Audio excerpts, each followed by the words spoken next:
Léa Delfoli, bonjour, vous êtes notre correspondante dans la région. Un mot tout d'abord sur les raisons qui ont poussé les manifestants à retourner dans la rue. Ils avaient observé une pause avant de revenir battre le pavé.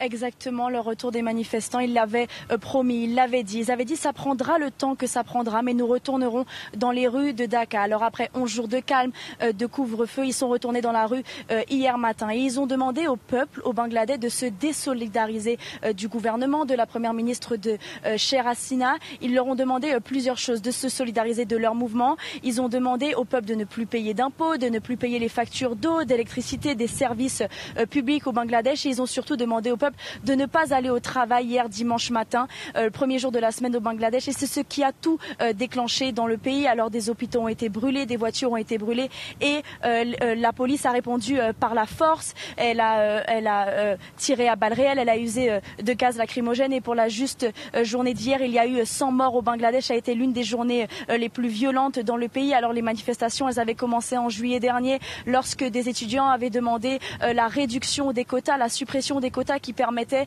à des étudiants d'avoir accès à des emplois dans la fonction publique quand ils étaient enfants et petits enfants de combattants. Et après cela, la colère s'est généralisée envers Sheikh Hasina, la première ministre du pays, qui a d'ailleurs fait savoir hier que les manifestants n'étaient plus des étudiants, mais étaient des terroristes. Et d'ailleurs, les manifestations vont commencer aujourd'hui dans une grande marche.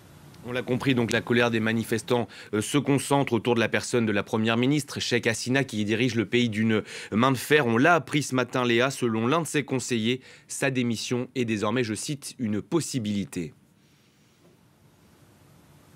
Oui, et ce serait d'ailleurs exceptionnel que cela se déroule au Bangladesh parce que Sheikh Hasina n'a rien lâché pendant 15 ans. Elle a tenu le pays d'une main de fer. Elle vient d'être réélue d'ailleurs pour son 4e mandat consécutif le 7 janvier dernier. Ses opposants ont d'ailleurs estimé que cette élection n'était pas juste. Alors oui, en 15 ans, Sheikh Hasina, il y a eu des améliorations, notamment économiques. Elle a développé le pays, développé les infrastructures. Elle a fait reculer la pauvreté dans le pays. Mais elle est aussi accusée par plusieurs ONG d'avoir fait reculer la démocratie, d'avoir muselé la voix de ses opposants, d'avoir été derrière les disparitions forcées qui sont nombreuses dans le pays. Alors oui, comme je vous le disais, en 15 ans, c'est la première fois que Sheikh Hasina fait face à autant de difficultés au Bangladesh. Et oui, les étudiants exigent sa démission et on le sait, peut-être qu'elle démissionnera dans les prochaines heures. En tout cas, pour le moment, au Bangladesh, les étudiants et le peuple attendent les déclarations du chef des armées.